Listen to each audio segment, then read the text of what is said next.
सभी दोस्त लाइव आ जाएंगे और हम लोग आज की क्लास स्टार्ट करने वाले हैं दोस्तों। और आज हम लोग नया चैप्टर स्टार्ट करने वाले हैं।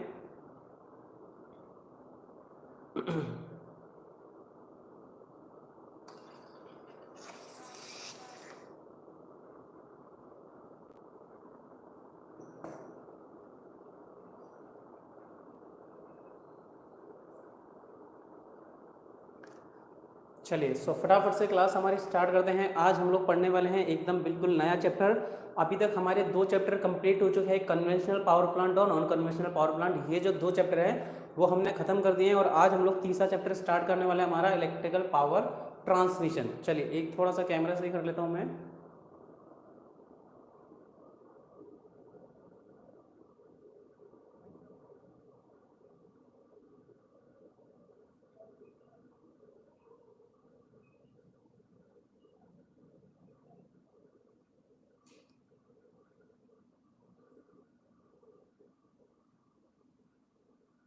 चलिए काजल कुमारी जी गुड मॉर्निंग, पवन टांग गुड मॉर्निंग। चलिए अभी सबसे पहले तो मुझे ये बता दें कि आप लोगों को सभी चीज़ें क्लियरली विजिबल है।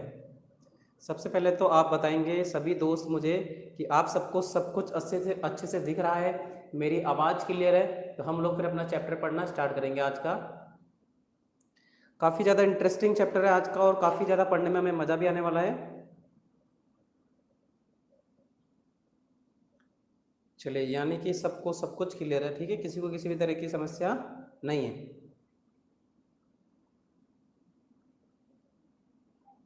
Good morning Anil ji, good morning ज्योति जी। चलिए अभी हम अपना मोबाइल रख देते हैं, अब हमारी पढ़ाई स्टार्ट करते हैं हम लोग। दोस्तों 2 चैप्टर का रिवीजन आई होप आप लोगों ने कर लिया होगा। देखिए मैं यहाँ पे चाहे कितने भी अच्छे तरीके से पढ़ा दूँ, लेकिन जब तक आप लोग अपना रिवीजन नहीं करेंगे काम नहीं बनेगा, ठीक है। घर पे रिवीजन करना बहुत ज़्यादा आवश्यक है। कोई भी टीचर कितना भी अच्छा पढ़ा दे, लेकिन जब तक हम उस चीज़ का रिवीजन नहीं करेंगे एक बार घर पे, चीज़ें अच्छे से क्लियर नहीं होगी। तो आप लोग अपने घर पे लगातार रिवीजन करते रहें। जो भी मैं चैप्टर पढ़ाता हूँ तो बुक्स आपके पास अवेलेबल है, पीडीएफ आपके पास अवेलेबल है। कन्वेंशनल नॉन कन्वेंशनल सर थोड़ा एक बार बताइए। अच्छा अनिल जी आपने क्या हमारे पुराने 2 चैप्टर कंप्लीट नहीं करे। कन्वेंशनल होता है परंपरागत ऊर्जा स्रोत और नॉन कन्वेंशनल होता है अपरंपरागत ऊर्जा स्रोत। यानी कि परंपरागत ऊर्जा स्रोत और अपरंपरागत ऊर्जा स्रोत, ठीक है। परंपरागत ऊर्जा स्रोत कौन से होते हैं? वो ऊर्जा स्रोत जो एक बार उपयोग में लेने के पश्चात दोबारा उपयोग में नहीं लाए जा सकते, जैसे कि solar, thermal, nuclear, diesel, gas etcetera power plant. ये पावर प्लांट वो हैं जिन्हें एक बार काम में लेने के पश्चात में दोबारा काम में नहीं ले सकता। इसी के अलावा दूसरे पावर प्लांट होते हैं नॉन कन्वेंशनल यानी कि अपरंपरागत, जिन्हें बार बार उपयोग में लाया जा सकता है, जो कि हमने कल पढ़े थे, परसों पढ़े थे, जैसे कि solar, wind, biogas, ocean thermal power plant और माइक्रो हाइडल पावर प्लांट के बारे में हमने कल पढ़ लिया था। तो ये है कन्वेंशनल और नॉन कन्वेंशनल पावर प्लांट, जो कि हमने ऑलरेडी कवर कर लिया है। चलिए तो सभी दोस्त जो हैं फटाफट से वीडियो को लाइक भी कर देंगे। चलिए अब राम निवास गुणपाल जी गुड मॉर्निंग। राम निवास जी स्वागत सत्कार अभिनंदन करते हैं आपका बहुत बहुत हमारे यूट्यूब चैनल में। आप आज पहली बार हमारे यूट्यूब चैनल पर जुड़े हैं और आज काफ़ी अच्छी बात है कि आज हम बिल्कुल नया चैप्टर फ्रेश स्टार्ट करने वाले हैं। चलिए अभी बातें हो गई, 6-7 स्टूडेंट ऑलरेडी आ चुके हैं, तो अब हम स्टार्ट करेंगे अपना चैप्टर, ठीक है। जो बातें हैं बीच बीच में करते रहेंगे। चलिए राम निवास जी आपसे निवेदन है कि लास्ट तक क्लास में बने रहें और एक बार पढ़ के जरूर देखें, और आप कहाँ से है ये भी मुझे कमेंट करके जरूर बताएं। या आपका ऐसा तो नहीं, कल मैंने काफ़ी स्टूडेंट को बोला था जो जो अपने दोस्तों को लेके आए तो बता दे, मतलब अगर किसी का भी दोस्त क्लास में आता है तो वो कमेंट करके बता दे कि ये हमारी क्लास सर ये मेरा फ्रेंड है। और एक और बात दोस्तों, ये जो क्लास है ना आप फ्यूचर में भी देख सकते हो। जो आपके देखिए ITI के बेस पे टेक्निकल हेल्पर के, UPPCL के जो भी एग्जाम होते हैं उन सभी के लिए, DMRC के लिए ये क्लास मैं कहता हूँ बहुत ज़्यादा फायदेमंद है, क्योंकि यहाँ हम पूरा डिटेल में एक एक चैप्टर पढ़ने की कोशिश करते हैं और बहुत अच्छे से। फायदा ये कि बार बार आप क्लास को रिपीट करके भी देख सकते हो और अपने पर्सनल नोट भी बना सकते हो। चलिए तो देखिए हमारा चैप्टर का नाम है ट्रांसमिशन ऑफ इलेक्ट्रिकल पावर। यानी कि देखिए सबसे मेन चीज जो है हम बात करते हैं, देखिए यहां मैंने करा इलेक्ट्रिसिटी का जनरेशन। अब जनरेशन इलेक्ट्रिसिटी पैदा तो कर दी, लेकिन अब इलेक्ट्रिसिटी को भेजना भी तो आवश्यक है घरों तक। तो देखिए वो जो बड़े बड़े खंभे देखे आपने, राक्षस जैसे ऐसे करके खड़े रहते हैं, इस तरह से खड़े रहते हैं राक्षस जैसे बड़े बड़े खंभे देखोगे आपने अपने घरों के बाहर। तो वो जो राक्षस जैसे खंभे होते हैं ना बड़े बड़े, वो होते हैं ट्रांसमिशन लाइन के खंभे, ठीक है। वो ट्रांसमिशन लाइन के खंभे होते हैं, उनके थ्रू ट्रांसमिशन होता है। तो जो बड़े बड़े खंभे होते हैं ट्रांसमिशन के, और जो हमारे घरों के बाहर छोटे छोटे खंभे लगे रहते हैं वो होते हैं डिस्ट्रीब्यूशन के खंभे।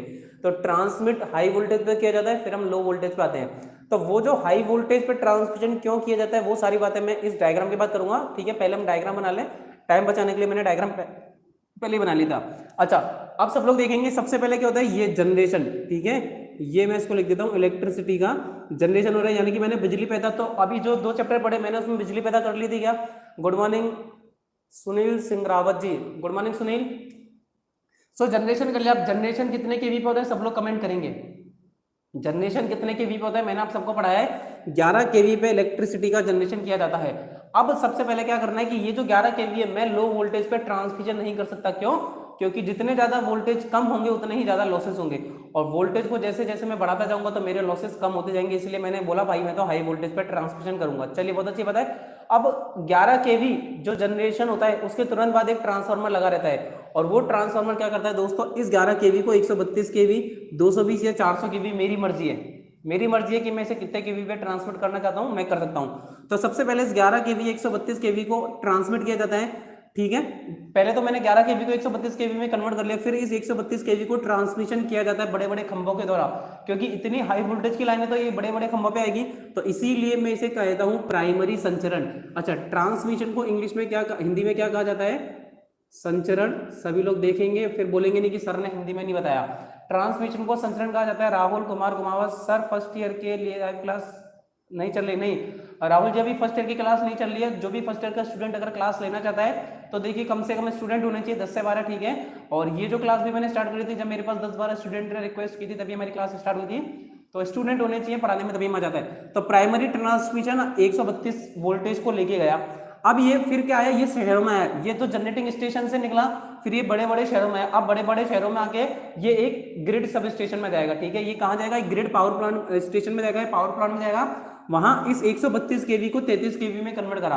अब देखो यहाँ 11 को 132 केवी में कन्वर्ट करा, तो मैं ये कह सकता हूं कि यहाँ मैंने स्टेप अप ट्रांसफार्मर लगाया, फिर मैंने यहाँ 132 केवी को 33 में करा, तो फिर मैं यहाँ कह सकता हूँ कि मैंने यहाँ पे स्टेप डाउन ट्रांसफार्मर लगाया। अब ये जो 132 केवी पावर थी इसे मैंने पूरे शहर में अलग अलग जगहों पे, ठीक है, ये अलग अलग शहरों में 33 केवी के मैंने फीडर्स छोड़ दिए, ठीक है, 33 केवी के मैंने दे दिए। अब ये 33 केवी के प्लांट बन गए। अब ये जो 33 केवी के प्लांट है, अच्छा जरूरी नहीं है कि मैं यहाँ पे 33 केवी का बनाऊं, मैं यहाँ पे और ज्यादा भी दे सकता था, ठीक है, मेरी मर्जी है। ट्रांसफार्मर की मदद से मैं कितने भी वोल्टेज को स्टेप अप और स्टेप डाउन कर सकता हूँ। फिर 33 केवी को प्राइमरी डिस्ट्रीब्यूशन, ये जो आपके घरों में जैसे जहां आप रहते हो और जहां आप बिल जमा करा के आते हो, ठीक है, आप रहते हो तो पर्टिकुलर जिस स्थान पे आप बिल जमा करा के आते हो वो आपका होता है 11 केवी का पावर प्लांट, ठीक है। जिस लोकल एरिया में आप अपने इलेक्ट्रिसिटी का बिल जमा करा के आते हो बिजली घर पे, वो 11 केवी का प्लांट होता है। चलिए राम निवास जी राजस्थान के हनुमानगढ़ से बहुत बहुत स्वागत है। चलिए तो 11 केवी में कन्वर्ट करा, तो ये जो आपके घरों के आसपास जो बिजली के बिल आप जमा करा तो वहां जो पावर प्लांट होते हैं वो होते हैं 11 केवी। तो फिर सेकेंडरी ट्रांसमिशन होता है जो कि 132 को 33 में कन्वर्ट करा, 33 केवी को आगे लेके जाता है 11 केवी में कन्वर्ट करने के लिए, ठीक है। तो ये हो गया सेकेंडरी ट्रांसमिशन। फिर ये होते हैं पावर जीएसएस, ठीक है, ये होते हैं जीएसएस यानी कि ग्रिड सब स्टेशन। जीएसएस का नाम आपने सुना होगा। ये 33 केवी को यहाँ 11 केवी में कन्वर्ट करते हैं। फिर 11 केवी में कन्वर्ट करने के बाद होता है प्राइमरी डिस्ट्रीब्यूशन।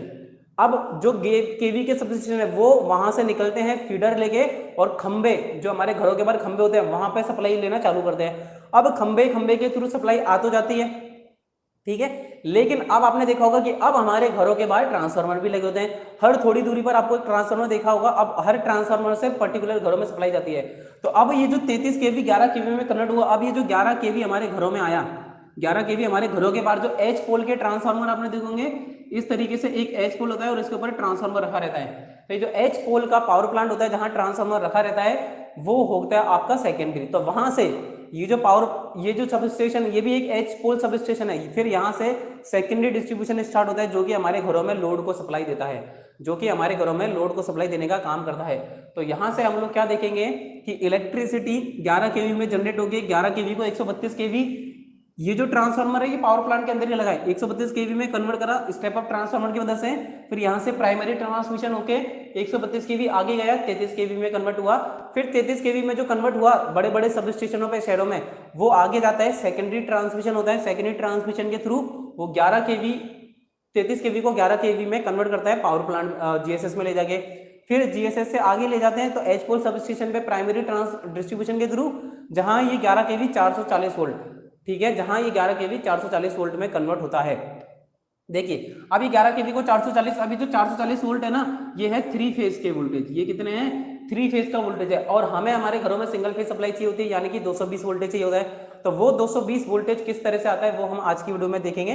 तो ये डायग्राम पहली बात तो सबको क्लियर हो चुका होगा, जो ये डायग्राम है सबको क्लियर हो चुका होगा, ये मुझे फटाफट से आप लोग कमेंट करके बता देंगे।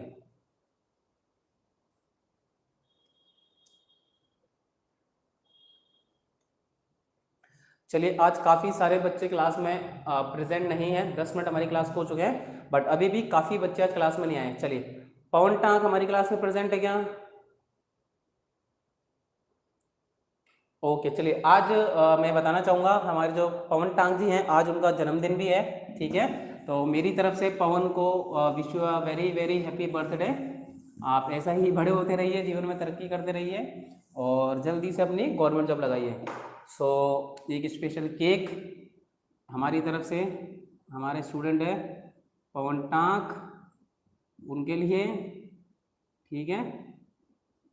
ये कैंडल बनाई जा रही है, ठीक है, इसके ऊपर फ्लेम है। चलिए सो एक बार हैप्पी बर्थडे पवन। चलिए सो पवन का जन्मदिन है तो पवन भाई को जन्मदिन की बहुत बहुत शुभकामनाएं। चलिए सो अब देखते हैं कि हमारा इलेक्ट्रिसिटी जनरेट कर ली, ट्रांसमिशन डिस्ट्रीब्यूशन के बारे में समझिए। अब हम इसके एक एक टॉपिक के बारे में पढ़ना स्टार्ट करेंगे, ठीक है। चलिए अब हम इसके एक एक टॉपिक को पढ़ना स्टार्ट करेंगे, बट उससे पहले ये देखते हैं कि अब हमारे घरों के बाहर जो खंबा था, घरों के बाहर जो खंबे थे, ये रहा, ये था ट्रांसफार्मर घरों के बाहर। अब यहाँ से 3 वायर निकलते हैं, 3 तो होते हैं फेज के RYB और एक होता है न्यूट्रल का। अब यहाँ से मान लो कि ये जो तीनों फेज और एक न्यूट्रल मिला के कितना वोल्टेज देता है 440 kV देता है, 440 वोल्ट देता है, सॉरी 440 वोल्ट देता है 3 फेज का।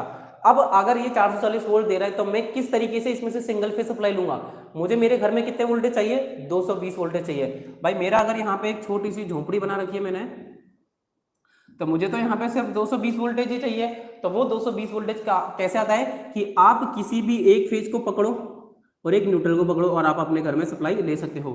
इसी प्रकार से यदि कोई दूसरा घर है तो वो एक फेज पकड़ेगा और इसमें से दूसरा एक न्यूट्रल पकड़ेगा। तो न्यूट्रल तो सब लोग बराबर ले सकते हैं, फेज न्यूट्रल। इसी तरह से अगर कोई तीसरा घर वाला है तो वो एक फेज लेगा यहाँ पे और एक न्यूट्रल लेगा। तो इस तरीके से आप किसी भी एक फेज और एक न्यूट्रल में से सप्लाई अपने घर में ले सकते हो। तो ये इस प्रकार होता है कि 3 फेज में से सिंगल फेज सप्लाई किस प्रकार ली जाती है। जो 3 वायर होता है और एक न्यूट्रल होता है, तो उन तीनों वायर में से जो 3 फेज के RYB है उनमें से एक वायर कोई सा भी ले लो और न्यूट्रल का वायर ले लो और हमारे घरों में सिंगल फेज सप्लाई 220 वोल्टेज आ जाती है। अब ये यहाँ पे भाई 3 वायर मिला के 440 और एक अकेला वायर 220, ये कॉन्सेप्ट काफी ज्यादा टिपिकल है और हमें अभी पढ़ने की आवश्यकता भी नहीं है, जब हमारे आएगा तब हम देख लेंगे। हाल फिलहाल हमारे जो काम की चीज थी वो मैंने आपको क्लियर करा दी है। तो ये कॉन्सेप्ट क्लियर हो गया होगा कि किस तरीके से मैं 3 फेज को सिंगल फेज में कन्वर्ट करता हूं, 3 फेज को सिंगल फेज में किस प्रकार से कन्वर्ट किया जाता है। चलिए तो ये हो गए। अब हम हमारे किताब में जो कॉन्सेप्ट दे रखे हैं काजल कुमार जी, पावर हाउस में कितना वोल्टेज रहता है। पावर हाउस जो हमारे आप जहां हम इलेक्ट्रिसिटी पैदा बिल भरने जाते हैं, पावर हाउस कहते हैं उसे, तो 11 kV होता है। जहां पे इलेक्ट्रिसिटी का बिल भरने जाते हैं वो जो छोटे छोटे पावर प्लांट होते हैं वो 11 kV के पावर प्लांट होते हैं, जहां पे हमारे 11 kV की लाइन वहां से निकलती है। घरों के बाहर ट्रांसफार्मर लगे रहते हैं, वहां 11 kV इनपुट में आता है और आउटपुट में मुझे 440 वोल्ट मिल जाता है।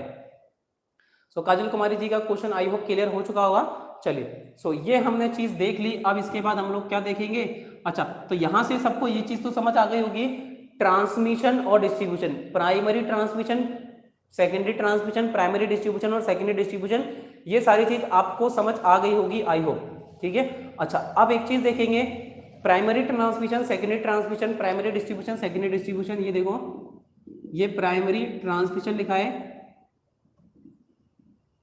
सेकेंडरी ट्रांसमिशन, प्राइमरी डिस्ट्रीब्यूशन और सेकेंडरी डिस्ट्रीब्यूशन, ठीक है। तो प्राइमरी ट्रांसमिशन के अंदर अगर मैं बात करूं तो 132 kV को आगे लेके गया था, तो यहाँ पे 132 kV होता है, फिर ये 33 kV, फिर ये 11 kV और ये फिर ये 440 वोल्ट होता है। अब बात करेंगे कि यहाँ पे किस तरह के ट्रांसफार्मर, देखिए आपको पता है स्टार और डेल्टा ट्रांसफार्मर के बारे में आपने पढ़ा होगा। स्टार ट्रांसफार्मर में न्यूट्रल भी चलता है यानी कि 4 वायर, और डेल्टा ट्रांसफार्मर होता है उसमें से 3 वायर होते हैं। तो यहाँ देखेंगे, यहाँ पे जो में कनेक्शन होगा वो हो सकता है क्या, देखिए स्टार डेल्टा कर सकते हो आप, ठीक है, या तो स्टार डेल्टा या फिर हमारा और डेल्टा डेल्टा कर सकते हैं, क्योंकि यहाँ मुझे किसी भी तरह से न्यूट्रल वायर की आवश्यकता ही नहीं है। न्यूट्रल वायर की आवश्यकता तब होती है जब मुझे लोड से कनेक्ट करना है। फिर यहाँ भी मैं डेल्टा डेल्टा इस्तेमाल कर सकता हूँ, यहाँ पे भी डेल्टा डेल्टा इस्तेमाल हो सकता है, लेकिन यहाँ पे जो ट्रांसफार्मर आता है वहाँ पे डेल्टा और स्टार कनेक्शन होगा। हमेशा ध्यान रखेंगे, जो हमारे घरों के बाहर ट्रांसफार्मर लगा रहता है वहाँ पे हमेशा star delta, delta star. Delta में तो ये 3 वायर आते हैं, स्टार में 4 वायर आते हैं न्यूट्रल साथ में। अब आप बोलोगे सर ये डेल्टा डेल्टा क्यों लिया आपने, स्टार स्टार क्यों नहीं लिया? क्योंकि देखो भाई डेल्टा में 3 वायर निकलते हैं। ये देखिए ये कनेक्शन है डेल्टा का, ठीक है, तो 1 2 और ये 3 वायर निकले, तो डेल्टा में 3 वायर निकले। लेकिन जब मैं स्टार की बात करता हूं तो देखो ये 1 ये 2 और ये 3 वायर निकले फेज के, और एक ये न्यूट्रल का वायर निकला।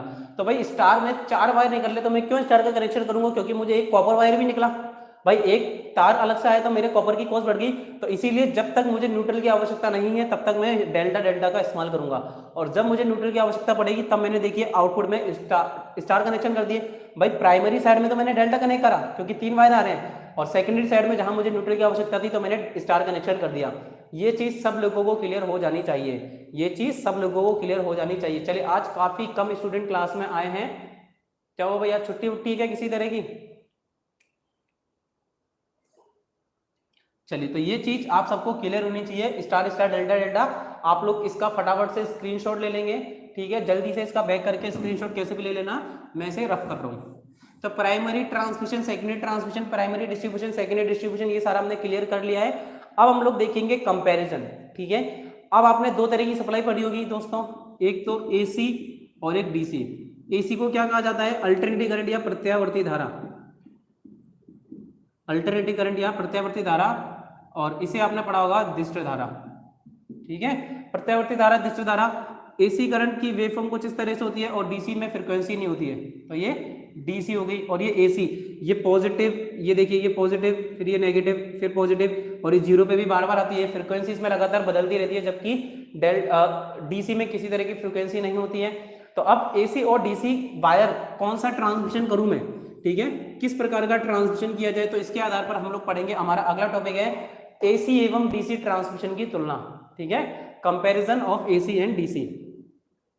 तो लिख लेते हैं टॉपिक, एसी एवं डीसी, एसी एवं डीसी ट्रांसमिशन की तुलना। चलिए अब हम बात करेंगे एसी और डीसी में ट्रांसमिशन होता है उसकी तुलना किस प्रकार करेंगे। तो हम देखेंगे यहाँ एसी के फायदे क्या क्या हैं। एक सेकेंड,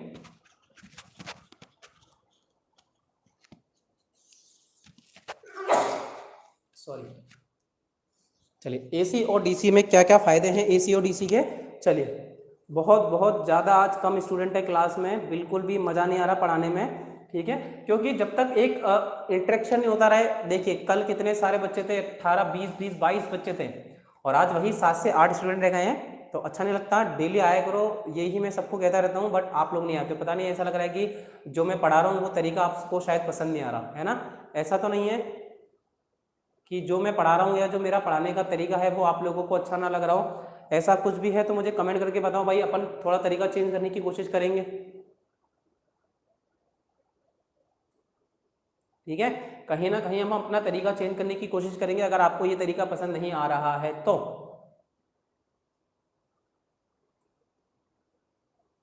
नो सर, भाई किसी भी तरह की कोई समस्या तो आप हमें बता सकते हैं, ठीक है, किसी भी तरह की कोई समस्या तो आप मुझे बता सकते हैं, ठीक है। अपना दोस्त समझिए, अपना बड़ा भाई छोटा भाई जो भी जैसा हो वो समझिए और अच्छे से पढ़िए, ठीक है। चलिए सो अब बात करेंगे एसी और डीसी ट्रांसमिशन की तुलना में। सबसे पहले देखते हैं, पहला पॉइंट है निम्न लागत पर ट्रांसमिशन। अब ट्रांसमिशन के लिए एक और शब्द है पारेषण भी कहा जाता है,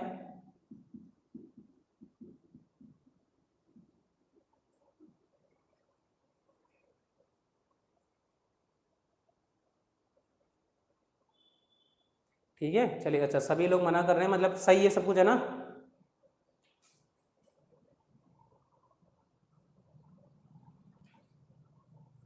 सर अपने स्टूडेंट नहीं है, बिल्कुल महेंद्र जी अपने स्टूडेंट नहीं है सर, क्लास में बिल्कुल भी नहीं है, एक बच्चा भी नहीं है।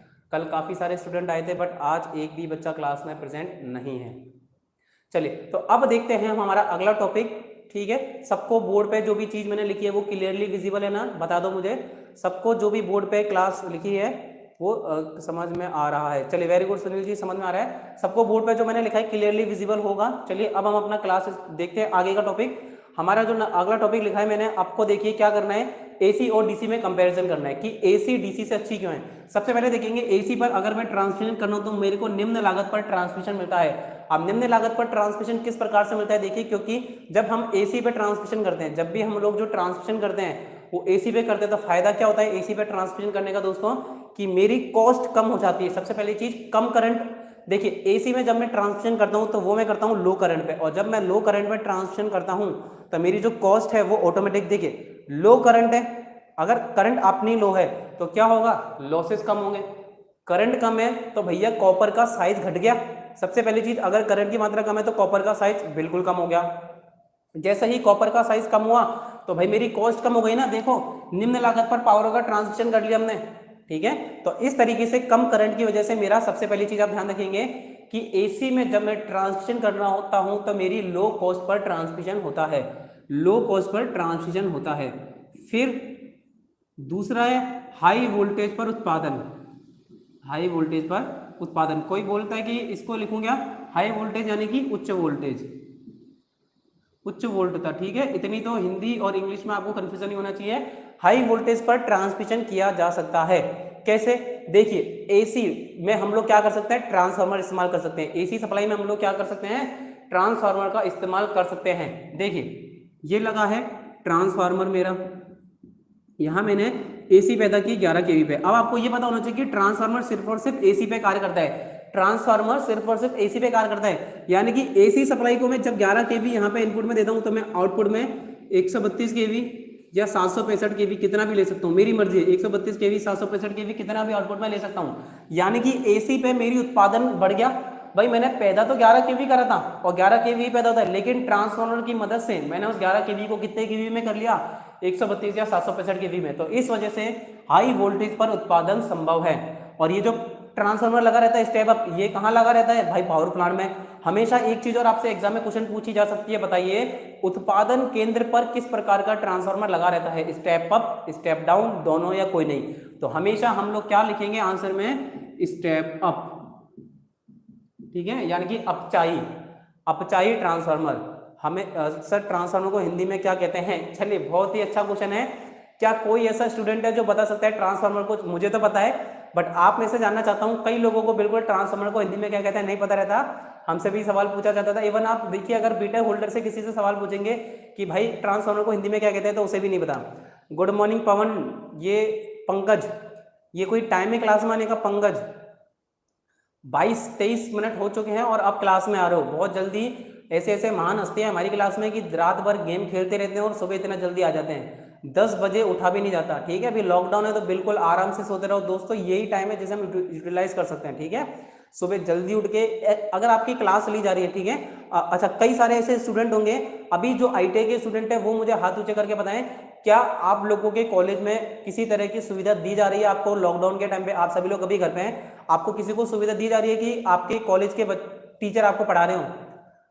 आप ये बताएं कि आपके कॉलेज में जो स्टूडेंट है, जैसे मेरे स्टूडेंट भी हैं, मेरे कॉलेज के आईटीआई के स्टूडेंट भी हैं कई सारे, और जो स्टूडेंट मेरे कॉलेज के आईटीआई में नहीं पढ़ते, ठीक है, अदर स्टूडेंट है अदर स्टेट के, वो बताएं क्या आपके कॉलेज में किसी भी तरह की सुविधा दी जा रही है आपको आईटीआई में पढ़ाने के लिए? परिणाम मित्र, वेरी गुड अभिषेक मेघवंशी का आंसर बिल्कुल सही है, परिणाम मित्र। ठीक है, ट्रांसफार्मर को हिंदी में परिणाम मित्र कहा जाता है। तो राम निवास जी को शायद उनका आंसर मिल गया होगा। ठीक है, तो किसी बहुत ही कम ऐसी आईटीआई है जो कि अपने स्टूडेंट को मौका दे रही है कि वो घर बैठे भी, बच्चे अगर घर बैठे उसके बावजूद पढ़ा रही है। और हम अगर पढ़ा रहे हैं तो देखिए मेरी क्लास में यूट्यूब पे, ठीक है, बाहर के बच्चे आ जाते हैं बट जो मेरे कॉलेज के बच्चे हैं वो टाइम पे नहीं आते, आराम से सोते करते रहते हैं।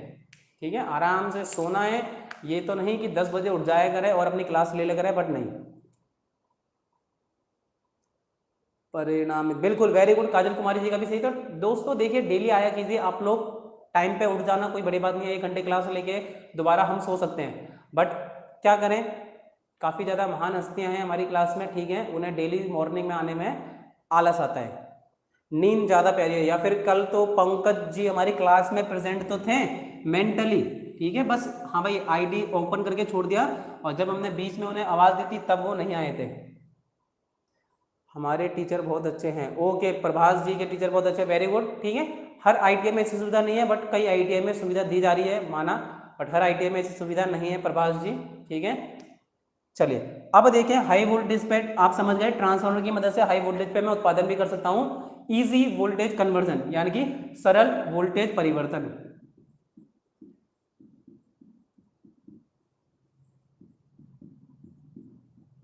अब इसको कैसे करेंगे सरल। अब देखिए एसी में ट्रांसफार्मर होता है, ट्रांसफार्मर एसी पे कार्य करता है। अब अगर मेरे पास ट्रांसफार्मर है तो मैं आसानी से वोल्टेज को परिवर्तन कर सकता हूं, लो वोल्टेज को हाई वोल्टेज में और हाई वोल्टेज को लो वोल्टेज में आसानी से परिवर्तन कर सकते हैं। कैसे कर सकते हैं? बिल्कुल कर सकते हैं भाई, ट्रांसफार्मर, जबकि डीसी के केस में क्या बात है कि डीसी के केस में अगर आपने 11 केवी पैदा करा है तो 11 केवी को ही आपको ट्रांसमिट करना पड़ेगा। 11 केवी अगर आपने पैदा करे तो 11 केवी को ही ट्रांसमिट करना पड़ेगा, जो कि प्रोसेस अच्छी नहीं है क्योंकि वहां मेरे लॉसेस हो जाएंगे।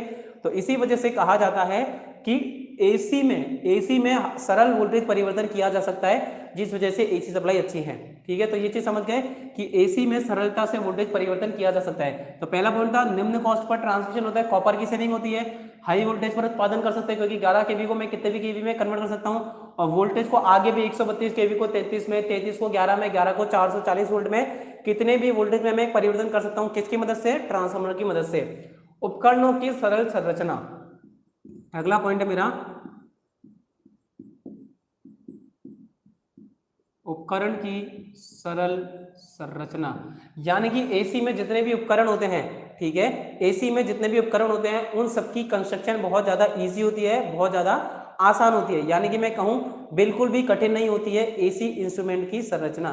परिणाम मित्र काजल कुमार जी, बिल्कुल स्टेप अप ट्रांसफार्मर, सभी लोगों का आंसर सही है। तो एसी में हम लोग जो करंट इस्तेमाल करते हैं उनकी संरचना बहुत ज्यादा आसान होती है। फिर जब एक बार मेरा एसी में मैंने सब कुछ कर लिया, वोल्टेज को स्टेप अप भी कर लिया, अब देखो कि मैं कहता हूं कि डीसी में भी अगर आप वोल्टेज पैदा करते हो तो 11 केवी ही पैदा होगा, ठीक है, मान लिया। लेकिन क्या अब मैं इस 11 केवी एसी को 132 केवी डीसी में कन्वर्ट कर सकता हूं क्या? बिल्कुल भी नहीं कर सकता। 11 केवी एसी को डीसी में, डीसी को किसमें? 132 में कन्वर्ट नहीं कर सकता। क्यों? क्योंकि ट्रांसफार्मर डीसी पे कार्य नहीं करते हैं, ट्रांसफार्मर डीसी पे कार्य नहीं कर सकते, इसलिए इस 11 केवी जो डीसी में पैदा हुई मैं इसे 132 केवी में कन्वर्ट नहीं कर सकता। लेकिन मेरे पास दूसरा तरीका है, क्या? सबसे पहले मैं क्या करूंगा, 11 केवी एसी पैदा करूंगा, उसे 132 केवी डीसी एसी में कन्वर्ट करूंगा, और फिर इस 132 केवी को मैं डीसी में कन्वर्ट करूंगा। तो सरलता से डीसी में परिवर्तन किया जा सकता है, सरलता से डीसी में परिवर्तनीय, ठीक है।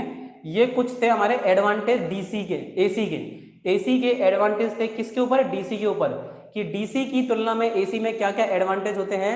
सर इंडिया में डीसी 650 वोल्ट ही बनती है क्या?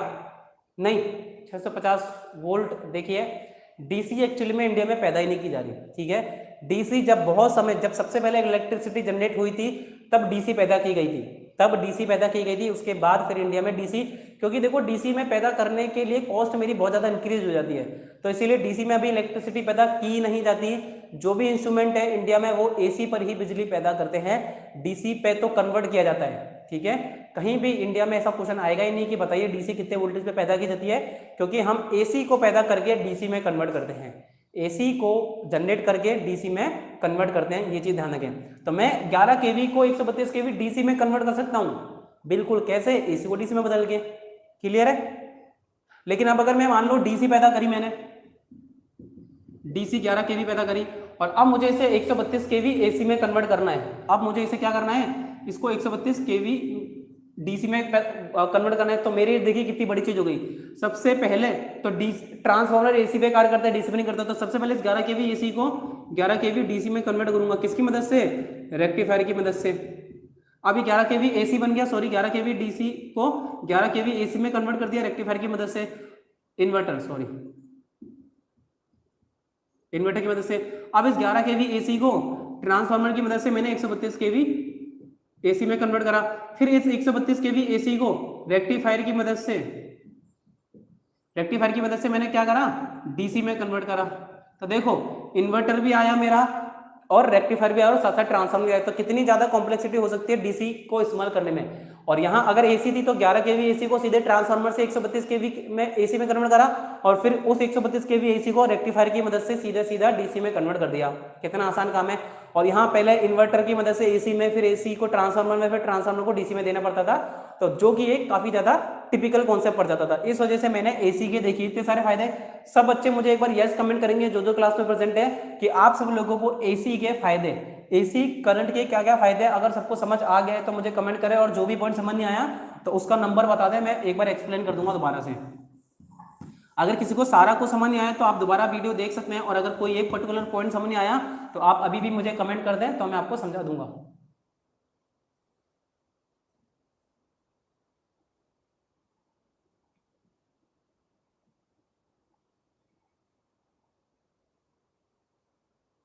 चलिए, तो सबको समझ आ चुका है, वेरी गुड। चलिए अब हम आगे बढ़ते हैं।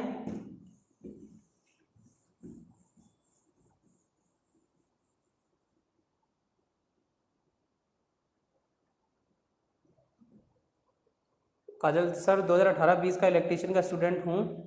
मेरा कॉलेज का पढ़ाई फरवरी में ही ख़त्म हो गई है। अच्छा, आपके कॉलेज की पढ़ाई फरवरी में ही ख़त्म हो चुकी है। अच्छा, आप मतलब अभी कॉम्पिटिशन एग्ज़ाम के लिए पढ़ रहे हैं? फिर तो शायद आप कॉम्पिटिशन एग्ज़ाम की तैयारी के लिए पढ़ रहे होंगे, है ना?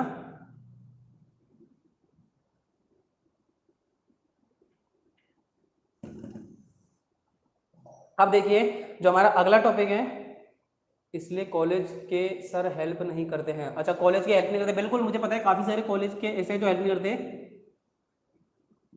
अब अगला हमारा टॉपिक है डीसी की तुलना में एसी की हानियां। अब ऐसा नहीं है कि भाई डीसी बहुत ज़्यादा बुरी है, ऐसा बिल्कुल नहीं है कि डीसी बहुत ज़्यादा बुरी है। एसी में कुछ हानियां भी हैं जिसके बारे में हम पढ़ते हैं। तो सबसे पहला एसी की हानि क्या है? सीमित चुंबकीय प्रभाव। सीमित चुंबकीय प्रभाव, ये एक पहली हानि है। एक एक करके हम सबको एक्सप्लेन करेंगे, ठीक है। उच्च सामर्थ्य वाले अचालकों की आवश्यकता है, यानी कि उच्च सामर्थ्य वाले इंसुलेटर, हमें यहां लिख देते हैं इंग्लिश में, इंसुलेटर की आवश्यकता की नीड या फिर आवश्यकता। तीसरा जो हमारा पॉइंट है, अर्थ कनेक्शन पॉइंट देना, बिल्कुल वो तो आवश्यक है ही।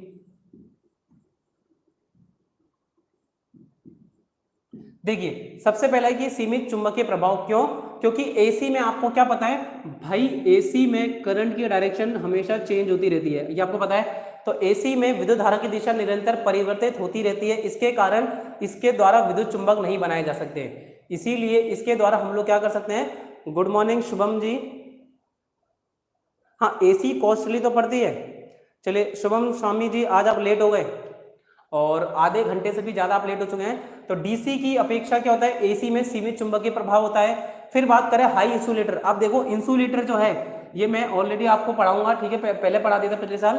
देखिए जो वोल्टेज होता है, ठीक है, वोल्टेज के डायरेक्टली प्रोपोर्शनल होता है इंसुलेशन, यानी कि कुछ अलग पदार्थ। अगर जैसे जैसे मैं हाई वोल्टेज पर ट्रांसमिशन कर रहा हूँ तो जैसे जैसे वोल्टेज बढ़ाओगे वैसे वैसे इंसुलेशन की कॉस्ट बढ़ती जाएगी। तो जितना ज्यादा आपका वोल्टेज बढ़ेगा उतना ही ज्यादा आपका क्या होगा, इंसुलेशन बढ़ेगा, ठीक है। दिनेश स्वामी जी और शुभम स्वामी जी दोनों लेट हो गए। तो जैसे जैसे आपका वोल्टेज बढ़ाओगे वैसे वैसे इंसुलेशन बढ़ेगा। तो उच्च सामर्थ्य वाले इंसुलेशन की आवश्यकता पड़ती है। अगला है अर्थ कनेक्शन की आवश्यकता पड़ जाती है। भाई सीधी बात है, अगर आप अपना प्लांट की कैपेसिटी बढ़ा रहे हो तो आपको अर्थ की कैपेसिटी भी बढ़ानी पड़ेगी। अंकित सिंह जी, क्या बात है, आज तो काफी सारे बच्चे आ तो रहे हैं लेकिन लेट आए हैं, और लेट आते ही फटाफट से क्लास को लाइक भी कर देंगे, ठीक है। जो भी दोस्त है जिन्होंने क्लास को अभी तक लाइक नहीं करा है फटाफट से लाइक कर देंगे। गुड मॉर्निंग, टाइम पे आया कीजिए, सभी से रिक्वेस्ट है कि आप टाइम पे आया कीजिए। आप लोगों के लिए ही तो मैं क्लास लगा रहा हूँ, ठीक है। आप 15-20 बच्चे हो जिनके लिए डेली क्लास लगाई जाती है, बट आप ही लाइव नहीं आते हो। तो ये चीज समझ आ गई कि डीसी की तुलना में एसी के लाभ, एसी की हानियां क्या है। कुछ ही पॉइंट थे, ये आपके एग्जाम में किस तरह से पूछे जाएंगे वो हम देखेंगे अभी। चलिए अब अगला टॉपिक आता है हमारा हाई ट्रांसमिशन के लाभ। अब आपको पता है भाई, मैं हाई वोल्टेज पे 11 केवी तो मेरा पैदा हो रहा है, लेकिन मैं 11 केवी को कितने 132 केवी में ट्रांसमिट कर रहा हूं। तो हाई वोल्टेज ट्रांसमिशन के लाभ क्या हैं? हाई वोल्टेज ट्रांसमिशन के लाभ। चलिए, अब ये लाभ पढ़ाने से पहले मैं आपको एक टॉपिक है, एक कॉन्सेप्ट है जो क्लियर करा देता हूं। तो सभी लोग क्लास में प्रेजेंट है, फटाफट से वीडियो लाइक कर देंगे और एक बार कमेंट कर देंगे यस सर। अब हम देखिए काफी ज्यादा इंटरेस्टिंग टॉपिक पढ़ेंगे। अब मैं आपको ये बताऊंगा कि 11 केवी को क्या जरूरत पड़ी कि इतने सारे ट्रांसफार्मर लगा के मैंने 132 केवी में कन्वर्ट करा, क्यों मैंने अपनी कॉस्ट बढ़ाई, ये मैं अब आपको समझाऊंगा।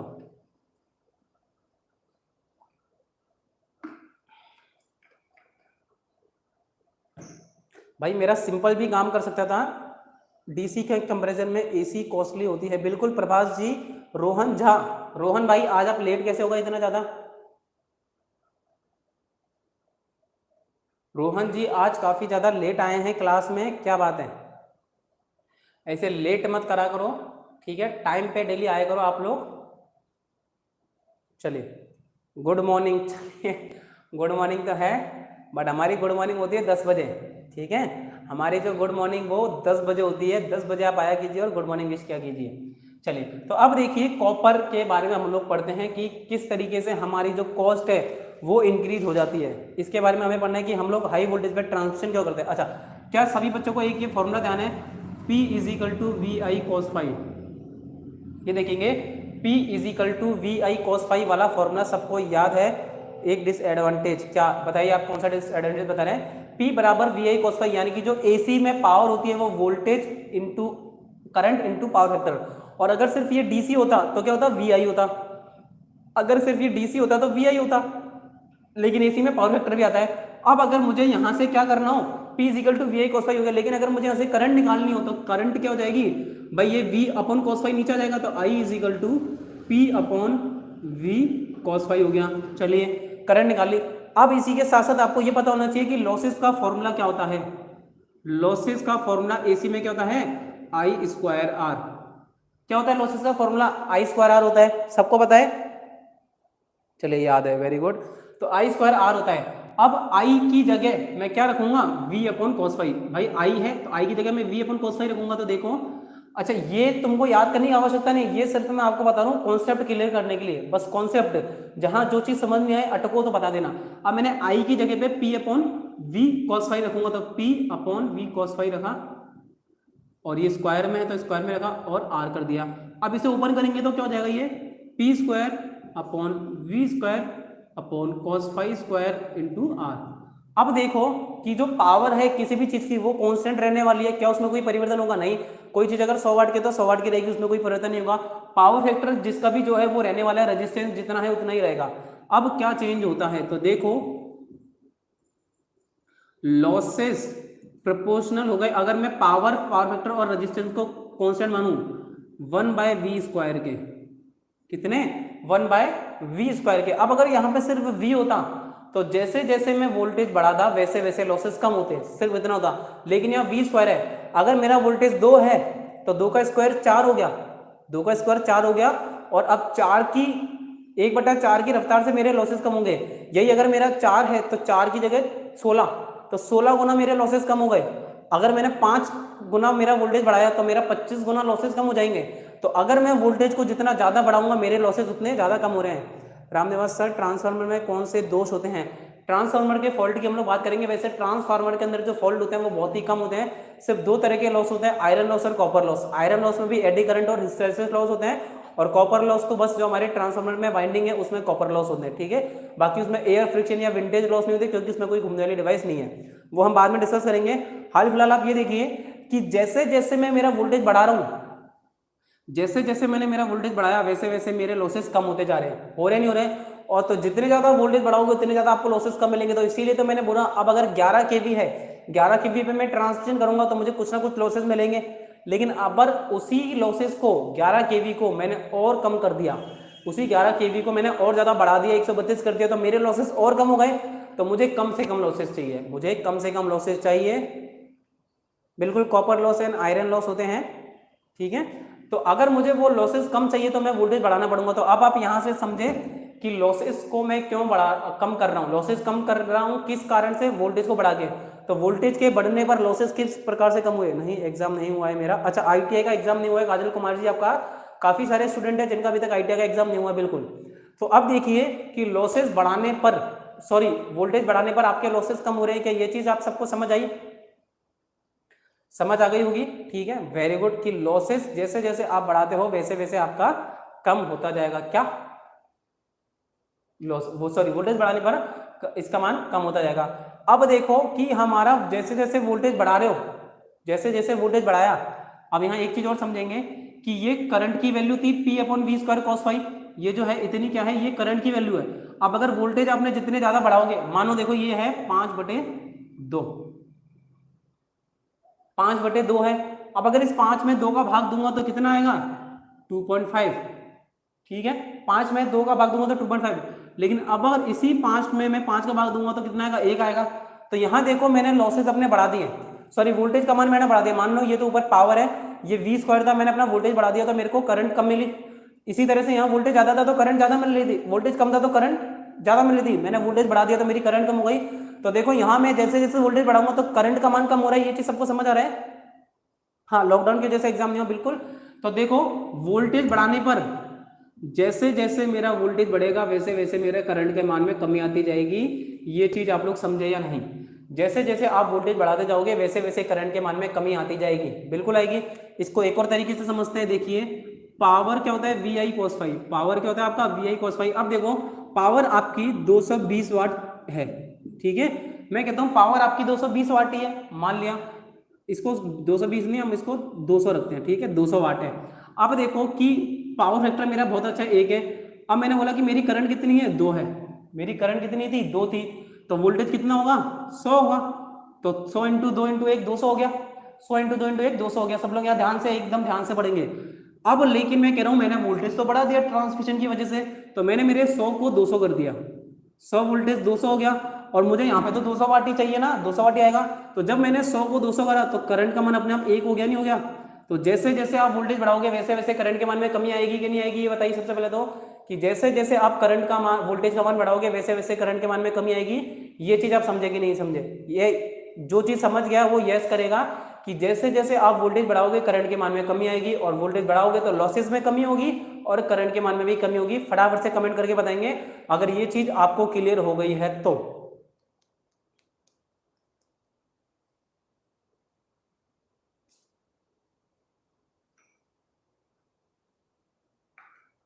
सब लोगों की कमेंट चाहिए, 14 लोग क्लास में प्रेजेंट है तो 14 के 14 लोगों की कमेंट चाहिए। पंकज क्लास में प्रेजेंट है, पंकज भी कमेंट करेगा।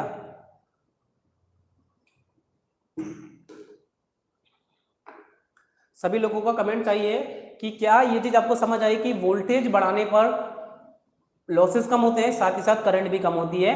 ये आपको समझ आना चाहिए, बहुत ज़्यादा इंपॉर्टेंट है, ठीक है। और मैंने बहुत ही अच्छे तरीके से समझाने की कोशिश कीजिए कि आपको चीज़ें अच्छे से समझ आ सके।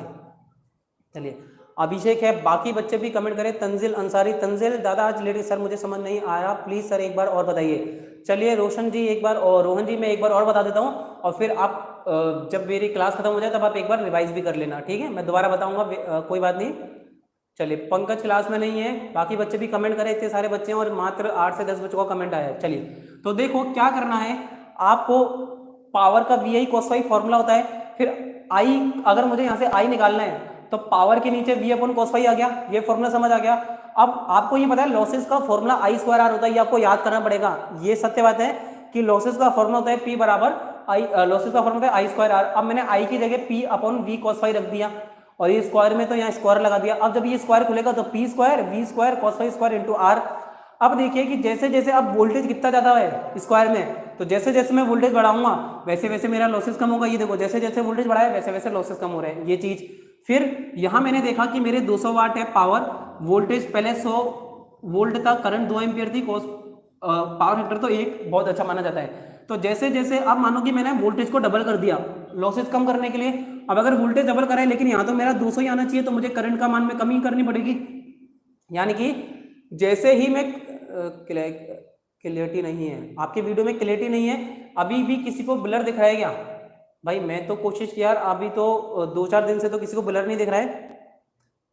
क्या कोई ऐसा बच्चा है जिसे क्लियर नहीं दिख रहा है? भाई एक बार आप लोग ये करा करो, देखो मैंने बोला है मिनिमम 480 या 720 पिक्सल में देखनी है आपको क्लास। अच्छा बाकी बच्चे भी कमेंट करें, क्या आपको क्लियरली नहीं दिख रहा है क्या? भाई देखो मेरे पास भी मोबाइल है, मैं भी मोबाइल में देख रहा हूँ, और मुझे तो काफी ज्यादा अच्छे से एकदम क्लियरली दिख रहा है।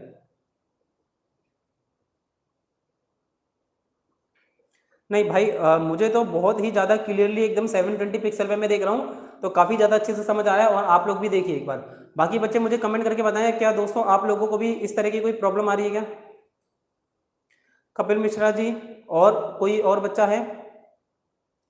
आप लोग अपने दिख रहा है सर, बिल्कुल आप लोग क्या करो, आपका जो पिक्सल है क्वालिटी है, वीडियो क्वालिटी है, उसे इंप्रूव करो, ठीक है? आपकी जो वीडियो क्वालिटी है उसको 480 या 720 करके रखो आपके मोबाइल में। अच्छा नहीं है ना, बिल्कुल आप अपने मोबाइल में 480 या 720 करके रखो, आपको इजीली दिखेगा। तो शायद ये चीज आपको क्लियर हो गई होगी। आप देखिए इसी के आधार पर हमारा क्या है, हाई वोल्टेज ट्रांसमिशन के लाभ। अब हाई वोल्टेज ट्रांसमिशन के लाभ में सबसे पहला क्या आता है, लॉसेस, लॉसेस में कमी, ठीक है? सबसे पहली चीज क्या हुई, लॉसेस में कमी हुई। अब देखिए करंट के मान में कमी करी मैंने, करंट के मान में कमी हुई। अब जितनी करंट कम होगी उतना ही तो मुझे धातु मोटा कम चालक लेना पड़ेगा, तो क्या होगा, चालक धातु में कमी, चालक धातु में कमी। और ये जो चालक धातु के अंदर कमी आई थी, ये किस वजह से कमी आई, क्योंकि मेरी करंट की मात्रा कम हुई। सर दिख रहा है, अच्छा शिवम कुमार जी को भी दिख रहा है। आप लोग पिक्सल इंक्रीज करके मुझे एक बार कमेंट करें सब लोग। तो जैसे जैसे मेरी करंट की मात्रा कम होगी वैसे वैसे मेरा, क्योंकि चालक की मोटाई किस पर निर्भर करती है, करंट पर। तो मैं यहां लिख देता हूं, चालक की मोटाई किस पर निर्भर करती है, करंट के ऊपर। चालक की जो मोटाई है वो करंट पर निर्भर करती है। तो जब मेरी करंट का मान कम हो तो मेरी चालक की मोटाई कम हुई, और चालक की मोटाई कम हो गई तो मेरे कॉपर की बचत हो गई, चालक धातु में कमी हो गई, जिस वजह से मेरी कॉस्ट भी डिक्रीज हो जाती है।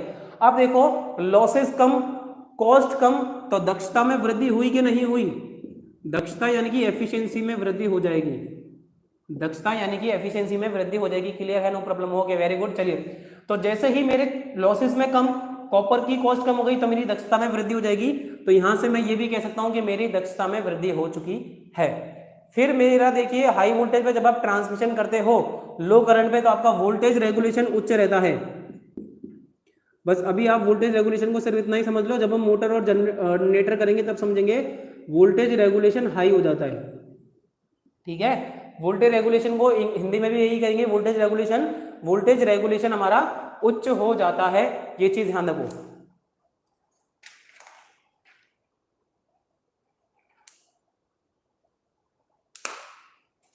ठीक है, वोल्टेज रेगुलेशन उच्च हो जाता है। तो लॉसेस में कमी, चालक धातु में कमी, दक्षता में वृद्धि, और मेरी कॉस्ट में कमी। तो आपकी जो कॉस्ट थी उसमें सीधी सीधी क्या हो गई, हमारे को बचत मिल गई, कॉस्ट में सीधी सीधी बचत मिल गई। फिर देखो हाई वोल्टेज पे वोल्टेज ड्रॉप कम होगा। भाई वोल्टेज ड्रॉप क्या होता है कि आपने 10 वोल्टेज भेजा, उसमें से मुझे 8 मिला, 2 वोल्टेज का ड्रॉप हो गया, गिर गए, कमी हो गई, तो वोल्टेज ड्रॉप कम हो रहा है, तो हम लिखेंगे लो वोल्टेज ड्रॉप। भाई किसी को ये इंग्लिश में लिख रहा हूं तो दिक्कत तो नहीं है ना, लो वोल्टेज ड्रॉप। मैं इसको हिंदी में किस प्रकार से लिखूंगा फिर, निम्न वोल्टेज ड्रॉप, ठीक है भाई, हिंदी में इस तरीके से आएगा। तो निम्न वोल्टेज ड्रॉप यानी कि लो वोल्टेज ड्रॉप होता है।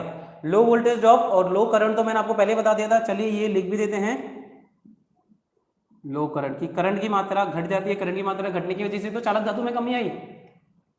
तो ये सारे क्या है, एसी के फायदे, हाई वोल्टेज ट्रांसमिशन के लाभ क्या है।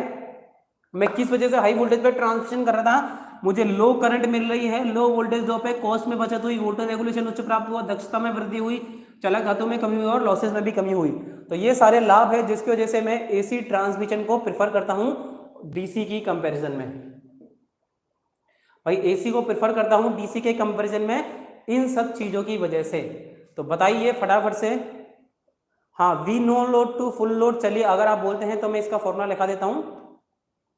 भाई वोल्टेज रेगुलेशन का फॉर्मूला क्या होता है, V no load to full load upon V full load, ठीक है? सही है ना? चलिए वेरी गुड। तो ये है फॉर्मूला। स्किन इफेक्ट, देखिए स्किन इफेक्ट भी एक चीज है कि स्किन इफेक्ट नहीं होता, ऐसे तो फेरेंट इफेक्ट भी है, ठीक है, फेरेंट इफेक्ट है, स्किन इफेक्ट है, कोरोना लॉसेस की भी बात हम लोग करेंगे, ठीक है, मगर वो सब आगे आएगा।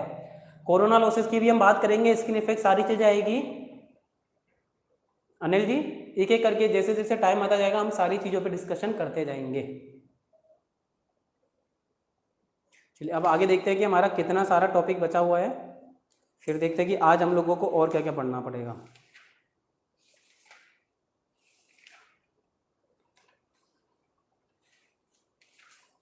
चलिए अभी तो हम लोग पढ़ सकते हैं। चलिए अब एल्यूमिनियम चालक होते हैं, ठीक है, अब हम बात करेंगे चालकों की। अच्छा अब बताओ कि आगे मैं टॉपिक कराऊं या हम लोग एक न्यूमेरिकल करें, दोनों ही चीजें कर सकते हैं। न्यूमेरिकल थोड़ा सा बड़ा है, वैसे आपके न्यूमेरिकल आते तो नहीं है, देखो आपके कभी भी इस चैप्टर में से न्यूमेरिकल आएंगे तो नहीं, बट आप बोलोगे तो न्यूमेरिकल करेंगे, अदरवाइज हमारा थ्योरी का जो नेक्स्ट टॉपिक है वो कवर कर लेंगे।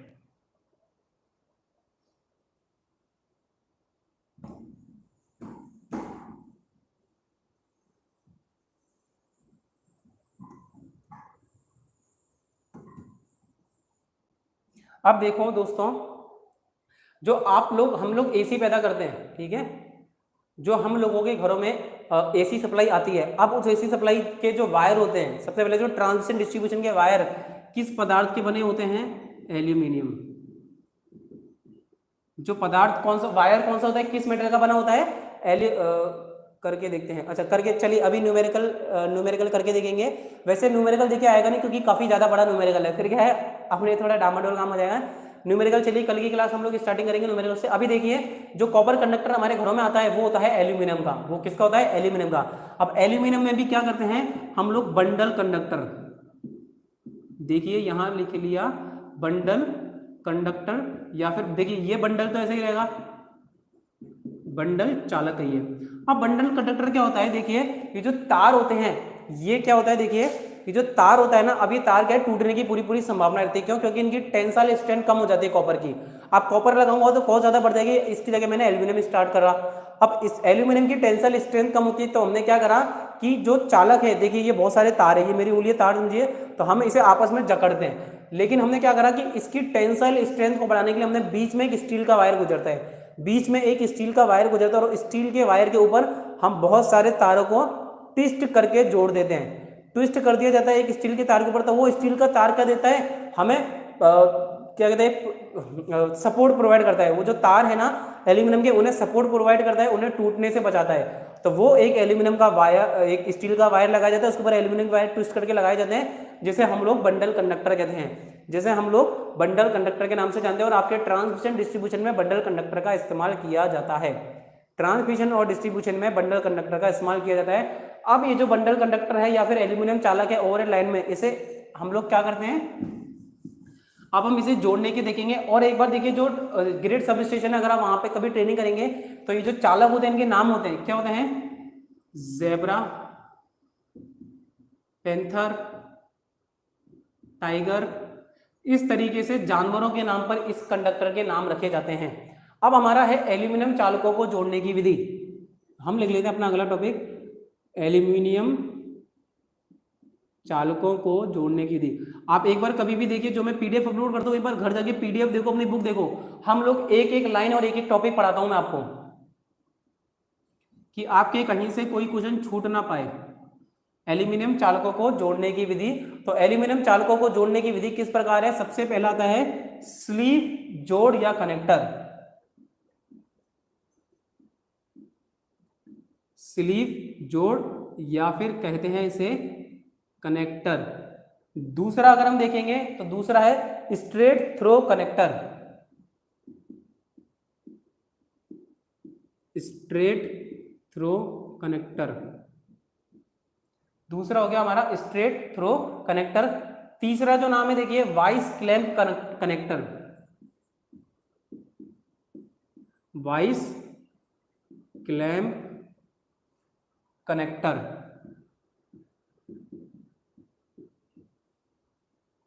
ठीक है, फिर आता है आपका नट एंड बोल्ट कनेक्टर,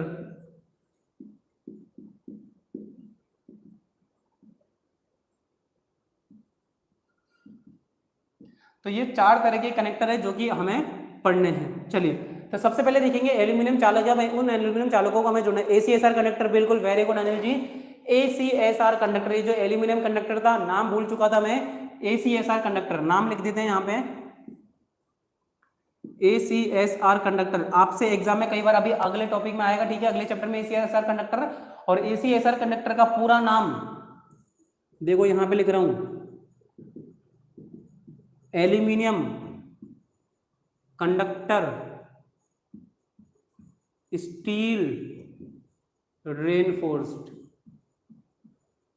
यानी एल्यूमिनियम का कंडक्टर में स्टील को रेनफोर्स्ड किया जाता है। तो ACSR का पूरा नाम कई बार एग्जाम में आया है, एल्यूमिनियम कंडक्टर स्टील रेनफोर्स्ड।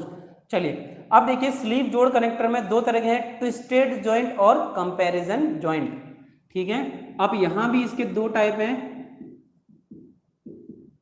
पहला है ट्विस्टेड जॉइंट और दूसरा है कंप्रेस्ड करके। तो देखिए, अंडाकार आकार की एल्यूमिनियम स्लीव को चालकों को जोड़ने के लिए उसके अंदर प्रविष्ट किया जाता है। यानी कि आपने देखा होगा जो 2 चालक तार होते हैं उनको ट्विस्ट कर दिया और उसके ऊपर स्लीव चढ़ा दी जाती है। कई बार वाइंडिंग वगैरह जब हम लोग करते हैं तो उसके ऊपर स्लीव वायर चढ़ा देते हैं। तो एल्यूमिनियम चालकों को जोड़ने के लिए स्लीव का प्रयोग किया जाता है। अब ये 2 तरह के, ट्विस्टेड और कंपैरिजन। तो पहले चालक तारों को जोड़ के उसके ऊपर स्लीव चढ़ा दी जाती है, ठीक है, ऐंठा जाता है, और एल्यूमिनियम चालकों के ऊपर एक स्लीव पर्याप्त होती है। तो ये ACSR कंडक्टर के लिए 2 सकेंद्रीय ट्विस्ट का प्रयोग किया जाता है। 15 mm के चालकों व्यास तक के चालक के लिए ये जोड़ होता है। तो ये चीज ध्यान रखेंगे, जो ट्विस्टेड जोड़ है एग्जाम में आ सकता है, कितने mm तक के वायर के लिए होता है? 15 mm तक के वायर के लिए इस्तेमाल किया जाता है। 15 mm तक के वायर के लिए इस्तेमाल किया जाता है।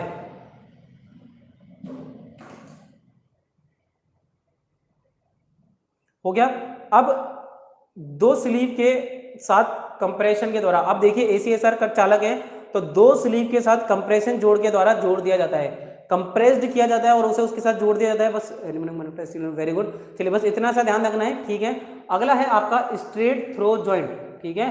अगला क्या है टॉपिक आपका? Straight through joint. चलिए, ठीक है। तो स्ट्रेट थ्रो जॉइंट में क्या करा जाता है? ये भी 2 तरह के, स्ट्रेट स्लीव एवं नट कनेक्टर या फिर कंप्रेशन कनेक्टर। कुछ नहीं करना, 2 चालक तार लिए, देखिए इसको मैं दिखाता हूं आपको। ये 2 चालक तार लिए हम लोगों ने और इसके ऊपर नट कस दिए जाते हैं। इसके ऊपर ये जो है ना, ये नट कस दिए जाते हैं इसके ऊपर। तो 2 चालक तारों को नट की सहायता से, ठीक है, पहले तो एक सीधी सीधी उसके अंदर मेटल की स्ट्रीव, मेटल की क्या कहते हैं, स्लीव, मेटल की स्लीव डाली जाती है और उसके ऊपर नट कस दिया जाता है। तो इस तरीके से भी हम लोग अपने एल्यूमिनियम वायरों को जोड़ते हैं। तो ये क्या हो गया? स्ट्रेट थ्रो कनेक्टर में सीधा सीधा पाइप डालते हैं और उसको नट की सहायता से जोड़ दिया जाता है। फिर आता है वाइस क्लैंप कनेक्टर। तो वाइस क्लैंप कनेक्टर में क्या होता है कि यह क्लैंप एल्यूमिनियम के 2 अर्ध भागों से मिलकर बना होता है। एल्यूमिनियम के 2 अर्ध भागों से मिलकर बना होता है और प्रत्येक अर्ध भाग में 2 सेमी सर्कुलर पैरेलल ध्रुव बनाए जाते हैं जिनमें चालक को प्रवेश कराने के पश्चात गैल्वेनाइज्ड स्टील नट से। अब ये इस तरह का कुछ एक बॉक्स होता है, ठीक है, ये एक बड़ा बॉक्स टाइप होता है जिसमें हम लोग वायर को एंटर कराते हैं और फिर नट की सहायता से बस कस दिए जाते हैं। सिंपल सा है ये। तंजिल, वाईफाई का रिचार्ज खत्म हो गया था सर जी, आज करा उसने तो कल क्लास नहीं ले पाया था, मोबाइल डेटा सही नहीं चलता है। हाँ, ओके। चलिए सर, क्या रेलवे के ऊपर जो वायर लगता है उसमें भी कनेक्टर होता है? बिल्कुल, जो रेलवे के हमारे घरों के ऊपर भी इवन जो वायर होता है सब जगह एक नए कनेक्टर लगा रहता है, ठीक है। तो अब कौन सा तरह का कनेक्टर कहाँ पे लगा हुआ है वो हमें देखना है कि भाई स्ट्रेट थ्रो कनेक्टर है, स्लीव जोड़ कनेक्टर तो इस्तेमाल नहीं होता, ये वाला कनेक्टर इस्तेमाल होता है स्ट्रेट थ्रो, और वॉइस क्लैंप कनेक्टर भी ज्यादातर स्ट्रेट थ्रो कनेक्टर का इस्तेमाल किया जाता है, ठीक है। फिर इसके बाद आता है यूनिवर्सल पीजी क्लैंप, ठीक है, नट एवं बोल्ट कनेक्टर। अगला क्या है आपका? नट एवं बोल्ट कनेक्टर। और ये जो है ना, ये वॉइस क्लैंप कनेक्टर, ये भी 3 तरह का होता है, ठीक है, standard PG cable, universal PG cable और यू बोल्ट क्लैंप। तो ये देखिए ज्यादातर जो ट्रांसमिशन लाइनों में हम लोग क्लैंप कनेक्टर का, जहां भी देखिए क्लैंप कनेक्टर का नाम है क्लैंप, ठीक है, जहां पे भी क्लैंप कनेक्टर का नाम आए वहां पे आप लोग क्या टिक करोगे? हाई वोल्टेज ट्रांसमिशन डिस्ट्रीब्यूशन के लिए हम लोग हाई वोल्टेज इसका क्लैंप का इस्तेमाल करते हैं। अब आता है नट कनेक्टर। नट कनेक्टर क्या होता है भाई, जो वायर होता है आपने देखा होगा इस तरह का एक नट होता है। अब नट के बीचों बीच का एक छेद होता है, नट के बीचों बीच छेद होता है और फिर यहाँ से इसकी डिबरी कनेक्ट रहती है, ठीक है, नट के साथ बोल्ट कनेक्ट करते हैं। तो अब वायर को इसके बीच में से गुजारा जाता है और उसके ऊपर हम लोग नट कनेक्ट कर देते हैं। वायर को इसके बीच में से गुजारा जाता है तार को और फिर उसका नट कनेक्ट करके इसको टाइटली बांध देते हैं। तो ये पूरा क्या है, बंध के ऐसा हो जाता है पूरा पैक, ये फिर तार इसमें से नहीं निकल पाता है। तो इसे कहते हैं नट एवं बोल्ट कनेक्टर। नट एवं बोल्ट कनेक्टर समझ आया क्या?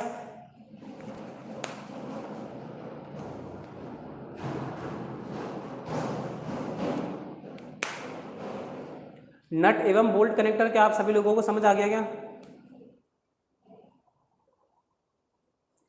चलिए अब सभी लोग एक बार मुझे कमेंट करके, सब लोगों से रिक्वेस्ट है जितने भी प्रेजेंट हैं, जिसने वीडियो को लाइक नहीं करा लाइक करेंगे और कमेंट करके बताएंगे अभी तक हम लोगों ने आज की वीडियो में क्या पढ़ा। ट्रांसमिशन का डायग्राम देखा, primary transmission, secondary transmission, primary distribution और सेकेंडरी डिस्ट्रीब्यूशन के बारे में पढ़ा। उसके बाद एसी के डीसी की तुलना में लाभ, एसी के डीसी की तुलना में हानि और हाई वोल्टेज ट्रांसमिशन के लाभ क्या है, इसी के साथ एल्यूमिनियम जोड़ों को कैसे जोड़ा जाता है, ये 4-5 टॉपिक हमने आज की वीडियो में करे। तो क्या सभी लोगों को समझ आया? चलिए तो लक्ष्य, काजल कुमारी जी, रोजन झा, पवन टांग, तंजिल अंसारी, ज्योति पाल, बाकी लोग भी कमेंट करें।